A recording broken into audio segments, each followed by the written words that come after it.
মধ্যপ্রাচ্যের আকাশে যেন নতুন এক ঝড়ের পূর্বাভাস। বিশ্ব রাজনীতির দাবার ছকে নতুন কৌশলগত চাল বসাল মস্কো। পশ্চিমা চাপ এবং আঞ্চলিক উত্তেজনার মধ্যেই ইরানের সঙ্গে সামরিক সহযোগিতাকে আরও এক ধাপ এগিয়ে নিয়েছে রাশিয়া। সেই সহযোগিতার অংশ হিসেবেই তেহরানের হাতে তুলে দেয়া হচ্ছে ৩০টি অত্যাধুনিক সু-35 যুদ্ধবিমান।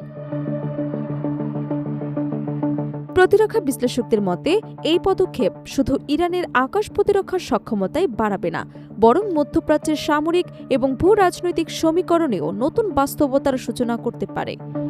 কারণ আধিপত্যের লড়াই এখন আর শুধু স্থল বা সমুদ্রে সীমাবদ্ধ নয়, তার সবচেয়ে গুরুত্বপূর্ণ মঞ্চ হয়ে উঠেছে আকাশ। আর সেই আকাশ যুদ্ধে নিজেদের অবস্থান আরও শক্তিশালী করতেই রাশিয়ার অত্যাধুনিক যুদ্ধবিমান বহরে যুক্ত করছে তেহরান। সামরিক সক্ষমতার দিক থেকে মুসলিম বিশ্বের অন্যতম শক্তিশালী রাষ্ট্র ইরান। ক্ষেপণাস্ত্র প্রযুক্তি, ড্রোন কর্মসূচি এবং দেশীয় প্রতিরক্ষা শিল্পে উল্লেখযোগ্য অগ্রগতির মাধ্যমে বহু বছর ধরেই মধ্যপ্রাচ্যের অন্যতম গুরুত্বপূর্ণ সামরিক শক্তি হিসেবে নিজেদের প্রতিষ্ঠিত করেছে তেহরান। যুক্তরাষ্ট্র এবং ইসরায়েলের ধারাবাহিক নিষেধাজ্ঞা, অর্থনৈতিক চাপ এবং কূটনৈতিক বিচ্ছিন্নতার চেষ্টার মধ্যেও নিজেদের প্রতিরক্ষার সক্ষমতা বাড়ানোর কার্যক্রম অব্যাহত রেখেছে দেশটি। তবে একটি ক্ষেত্রে দীর্ঘদিন ধরে পিছিয়ে ছিল ইরান: আধুনিক যুদ্ধবিমান। ইরানের বিমান বাহিনীর বড় অংশ এখন মার্কিন F-4 ফ্যান্টন, F-5 টাইগার এবং সোভিয়েত আমলের কিছু যুদ্ধবিমানের ওপর নির্ভরশীল। এসব যুদ্ধবিমান বহু পুরনো প্রযুক্তির হওয়ায় আধুনিক আকাশযুদ্ধে কার্যকারিতা নিয়ে দীর্ঘদিন ধরেই প্রশ্ন ছিল। সেই সীমাবদ্ধতা কাটাতেই এবার বড় পদক্ষেপ নিয়েছে রাশিয়া।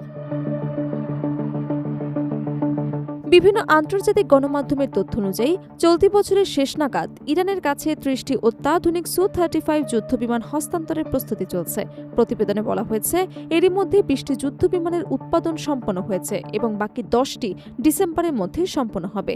ইরানের বিমান ঘাঁটির অবকাঠামোগত উন্নয়ন শেষ হলে ধাপে ধাপে এসব যুদ্ধবিমান দেশটির বিমান বাহিনীতে যুক্ত করা হবে।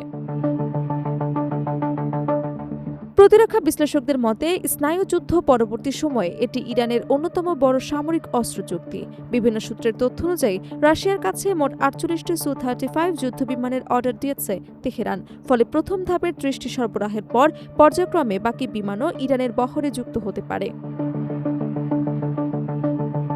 শুধু সু-35 নয়, রাশিয়ার সঙ্গে ইরানের সামরিক সহযোগিতা আরও বিস্তৃত হচ্ছে। বিভিন্ন আন্তর্জাতিক প্রতিবেদনে বলা হয়েছে, ইরান ১২টি ব্যবহৃত সু-30 SM-2 দূরপাল্লার যুদ্ধবিমান সংগ্রহের পরিকল্পনা করছে, যেগুলো ২০২৭ সালের মাঝামাঝি সময়ে সরবরাহ করা হতে পারে। একই সঙ্গে রাশিয়ার পঞ্চম প্রজন্মের সু-57 স্টিলথ ফাইটার জেট কেনার বিষয়েও দুই দেশের মধ্যে আলোচনা অনেক দূর এগিয়ে গেছে বলে দাবি করা হচ্ছে। বিশ্লেষকদের মতে, এসব পদক্ষেপ শুধু নতুন যুদ্ধবিমান সংগ্রহ নয়, বরং ইরানের দীর্ঘমেয়াদী বিমান শক্তি আধুনিকায়নের কৌশলের অংশ।